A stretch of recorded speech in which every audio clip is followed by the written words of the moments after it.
Sir నమస్తే అండి. నమస్తే అమ్మా. మీ పేరు? మానవతారాయ్, నిరుద్యోగ జేఏసీ చైర్మన్, కాంగ్రెస్ పార్టీ అధికార ప్రతినిధి. సార్ ఈరోజు దాదాపుగా నిరుద్యోగులు ఇన్ని రోజుల నుంచి కూడా ధర్నాలని, నిరసనలని ఇన్ని రోజులు తెలిపి ఇన్ని రోజులైతే పోరాటం చేయడం అయితే జరిగింది, మనం చూసాము. మరి ఈరోజు తెలంగాణ రాష్ట్ర ముఖ్యమంత్రి రేవంత్ రెడ్డి గారు ఈరోజైతే జాబ్ క్యాలెండర్ అయితే ప్రవేశపెట్టడం జరిగింది. దీని మీద మీ అభిప్రాయం ఏంటి? ఎట్లా అనిపిస్తుంది? ముందుగా ఏం చెప్తారు? చాలా సంతోషంగా ఉంది. జాబ్ క్యాలెండరు అసెంబ్లీలో ప్రవేశపెట్టి చట్టబద్ధం చేయటాన్ని నిరుద్యోగులంతా కూడా హర్షం వ్యక్తం చేస్తున్నారు. నిరుద్యోగులంతా సంబరాల్లో ఉన్నారు.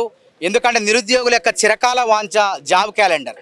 ఎందుకంటే కేసీఆర్ గారి ప్రభుత్వంలో 10 ఏళ్ల కాలంలో మేము డిమాండ్ చేసింది కూడా జాబ్ క్యాలెండర్ ఎప్పుడు వేస్తారు కేసీఆర్ గారు, వెయ్యండి, తద్వారా నిరుద్యోగులు ఒక ప్రణాళికాబద్ధంగా చదువుకుంటారు, ఒక గందరగోళం అయోమయం ఉండదని చెప్తే వాళ్ళు మా మాటలు పెడచవన పెట్టమే కాకుండా మా మీద అక్రమ కేసులు బనాయించి మమ్మల్ని జైలుకు పంపారు.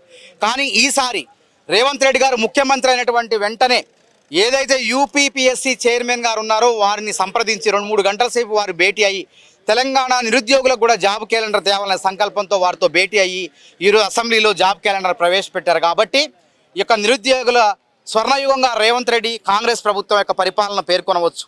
అదేవిధంగా యూత్ డిక్లరేషన్లో ప్రియాంక గాంధీ గారు ప్రకటించినట్టు 2 లక్షల ఉద్యోగాలు, రాహుల్ గాంధీ గారు కూడా పేర్కొన్నట్టు ఆ 2 లక్షల ఉద్యోగాలు తెలంగాణ నిరుద్యోగులకు భర్తీ చేసే విధంగా వారి యొక్క మాటలను అమలు చేసి రేవంత్ రెడ్డి గారు నిరూపించారు. కాబట్టి ఇది నిజంగా నిరుద్యోగులకు మంచి స్వర్ణయుగంగా మేం కాదు మేధావులందరూ కూడా పేర్కొంటున్నారు. ఎందుకంటే ఇక నుంచి నిరుద్యోగుల ఉద్యమాలు ఉండవు. ఎందుకంటే యూపీపీఎస్సీ పరీక్షల కోసం ఏమైనా ఉద్యమాలు ఉంటాయా? అదేవిధంగా ఆర్ఆర్బీ కానీ ఎస్ఎస్సి బోర్డులో కూడా మాకు ఉద్యోగాలు వాయిదా వేయండి కానీ ఉద్యోగాలు కలపండి అని కానీ ఎక్కడ కూడా ఉద్యమాలు ఉండవు. పొడిగించమని కూడా ఉద్యమాలు ఉండవు. ఎందుకంటే ఒక పటిష్టమైన క్యాలెండర్ వాళ్ళు ప్రవేశపెట్టిన తర్వాత దాని ప్రకారంగా నిరుద్యోగులు చదువుకుంటారు. కాబట్టి అదే విధానాన్ని ఇక్కడ ప్రవేశపెట్టారు. కాబట్టి భవిష్యత్తులో నిరుద్యోగ అనే వానికి ఉద్యమం చేయాల్సిన అవసరం లేకుండా నిరుద్యోగి అడగకుండానే ఏ నెలలో ఏ ఉద్యోగం ఉంటుందో, ఎంతకాలం ఎంత సమయంలో ఆ ఉద్యోగానికి సన్నద్ధం అవ్వాలో ఒక సమయం అన్ని అవకాశాలు కల్పించే విధంగా ఒక రాచమార్గాన్ని జాబ్ క్యాలెండర్ వేసింది. కాబట్టి సరైనటువంటి అవకాశాన్ని నిరుద్యోగులు వినియోగించుకుంటారని మేము అనుకుంటున్నాం. అయితే గత ప్రభుత్వం ఉన్నప్పుడు కేసీఆర్ గారు చేయలేకపోయింది, ఇప్పుడు రేవంత్ రెడ్డి గారు అమల్లోకి తీసుకొచ్చారు అనుకోవచ్చు. అంతేకాదు, వాళ్ళ చేత కాలేదు, చేయలేకపోయారు, విఫలమైపోయారు, ఓడిపోయారు. కాబట్టి రేవంత్ రెడ్డి గారు నిరుద్యోగులకు హామీ ఇచ్చారు, రాహుల్ గాంధీ గారు హామీ ఇచ్చారు, అశోక్ నగర్ చౌరాస్తాకు వచ్చి విద్యార్థులతో నిరుద్యోగులతో మాట్లాడారు. వాళ్ళ రుణం తీర్చుకునే విధంగా ఈరోజు జాబ్ క్యాలెండర్ని వేయటం జరిగింది. తప్పకుండా మరి నిరుద్యోగులారా రానున్న రోజుల్లో తప్పకుండా 2 లక్షల ఉద్యోగాలు భర్తీ అయితే ఇక మీరు పుస్తకాలు కుస్తీ బట్టి గ్రంథాలయాల్లో కూర్చొని చదువుకోండి, మంచి ఉద్యోగాలు సాధించండి అని చెప్పి నిరుద్యోగ జేఏసీ తరఫున కాంగ్రెస్ పార్టీ తరఫున వారిని కోరుతున్నాం. నా పేరు చందన, ఎన్ఎస్ఏ స్టేట్ వైస్ ప్రెసిడెంట్ని. గత ప్రభుత్వంలో విద్యార్థుల పక్షాన, నిరుద్యోగుల పక్షాన గత ప్రభుత్వం చూపించిన నిరంకుశ పాలన నుండి విముక్తి పొంది ఇవాళ స్వేచ్ఛాయుత తెలంగాణలో మేము స్వేచ్ఛగా తిరుగుతున్నాము. మాకు నమ్మకం ఉన్నది. గతంలో కూడా ఇదే వేదిక, ఉస్మానియా వేదికగా చెప్పాము, తరిమేసే రోజులు వస్తాయి బిడ్డ జాగ్రత్త అని చెప్పినాము. అదేవిధంగా తన్నినము, తరిమేసినాము. ఇవాళ కొత్త గవర్నమెంట్ వచ్చింది. ఈ గవర్నమెంట్ విద్యార్థులకు న్యాయం జరగడం కోసం జాబ్ క్యాలెండర్ని రిలీజ్ చేసిర్రు. మేము సంతోషిస్తున్నాం. సంతోషించే తరుణంలో రేవంత్ అన్నకి పాలాభిషేకం చేసినాము, స్వీట్లు మిఠాయిలు పంచుకున్నాము.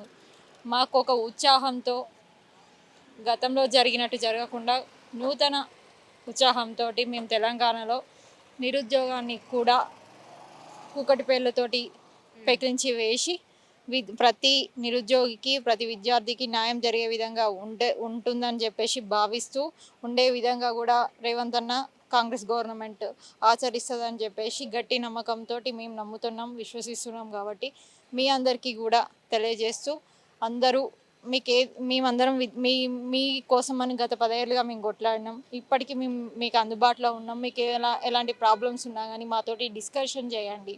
మా ద్వారా మేము రేవంత్ అన్న దగ్గరికి తీసుకెళ్ళడానికి కూడా మేము అందుబాటులో ఉంటామని చెప్పేసి తెలియజేస్తూ జై కాంగ్రెస్, జై రేవంత్ అన్న. అయితే మేడం, నిన్నటి మొన్నటి వరకు ఏదైతే నిరుద్యోగులు పోరాటం చేశారో మరి వాళ్ళకి ఇప్పుడు బంగారు బాటనే వేయబోతున్నారు రేవంత్ రెడ్డి గారు అనుకోవచ్చా?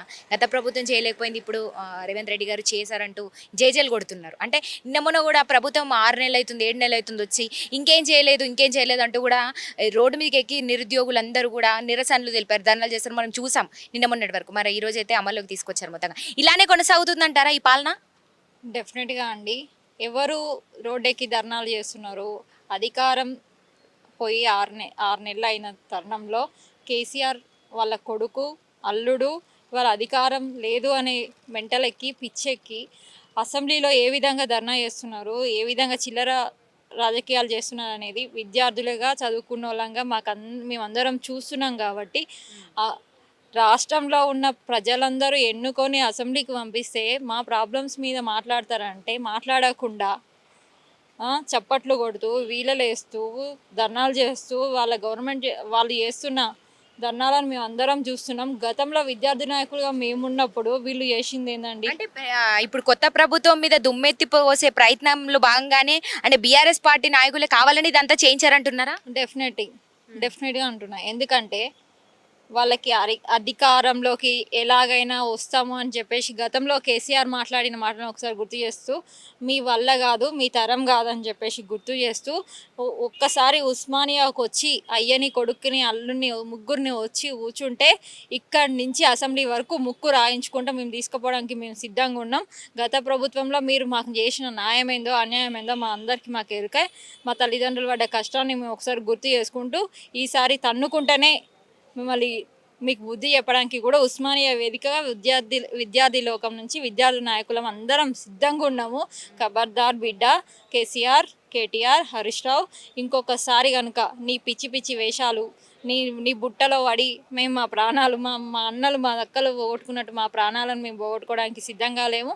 అదేవిధంగా మీరు చెయ్యాలని ప్లానింగ్తో ఉన్నా కానీ మా యొక్క మిత్రులందరూ మేము ఏ విధంగా కాపాడుకోవాలని కూడా మాకు అందరికీ మేమందరం ఉన్నాం. వాళ్ళ తరపున కాపాడుకునే ప్రయత్నంలో ఉన్నాం.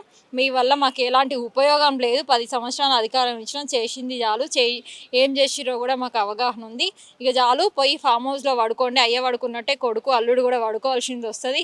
రేపు ఇంకోసారి కనుక అసెంబ్లీలో ఇదే రిపీట్ అయితే మూకుముడిగా అన్ని జిల్లాల నుంచి నిరుద్యోగులం ఆ రోజు మీరు జాబ్ క్యాలెండర్ రిలీజ్ చేయకపోవడము, నోటిఫికేషన్ ఇవ్వకపోవడం వల్ల మా అందరికీ ఏ విధంగా అన్యాయం జరిగిందో మేమందరం మూకుముడి వచ్చి ఈ విమానం మూత మోగించి మీకు మళ్ళీ ఒకసారి బుద్ధి చెప్పడానికి కూడా మేము రెడీగా ఉన్నామని చెప్పేసి కేటీఆర్కి ఉస్మానియా వేదికగా గుర్తుకు చేస్తూ ఖబర్దార్ అని చెప్తున్నాం. అయితే ఇప్పుడు తెలంగాణ మొత్తంలో ఇప్పుడు నిరుద్యోగులకు ఏ విధంగా అయితే జాబ్ క్యాలెండర్ అందించి ఇప్పుడు వాళ్ళకి ఒక కొత్త జీవితాన్ని తీసుకురాబోతున్నారు, అదేవిధంగా తెలంగాణ రాష్ట్రం మొత్తం కూడా హర్షించదగ్గ విధంగా అందరూ కూడా గర్వపడే విధంగా రేవంత్ రెడ్డి పాలన ఇలాగే కొనసాగుతుందంటారా?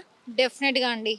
ఇచ్చిన మాటని నెరవేర్చడంలో కాంగ్రెస్ గవర్నమెంట్ ఎప్పుడూ ఉంటుంది, డెఫినెట్గా కొనసాగుతుంది. ఎందుకంటే ఇవాళ మేము వచ్చింది ఏదో తండ్రి పేరు చెప్పో అయ్య పేరు చెప్పో అక్కడి నుంచి కాదు కదా.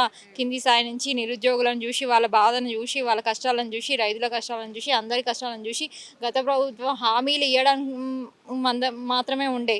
ఇవాళ మేము నెరవేరుస్తున్నాం కదా, ఒక్కొక్కటి నెరవేరుస్తున్నాం. అప్పుల రాష్ట్రమైనా కానీ ఒక్కొక్కటి పద్ధతి కుటుంబంలో ఒక పెద్ద ఏ విధంగా కుటుంబాన్ని కాపాడుతాడో అదేవిధంగా రేవంత్ అన్న ఇవాళ ఒక్కొక్క విధంగా సీఎం గారు ఇవాళ ఒక్కొక్కటి చక్కబెట్టుకుంటూ వస్తున్న తరుణంలో డెఫినెట్గా ఇది ప్రజాపాలన. ఈ పాలనలో ఎవరికి ఇబ్బంది ఉండదు, అందరికీ న్యాయం జరుగుతుందని తెలియజేస్తూ జై కాంగ్రెస్, జై Revanth. Thank you so much అండి.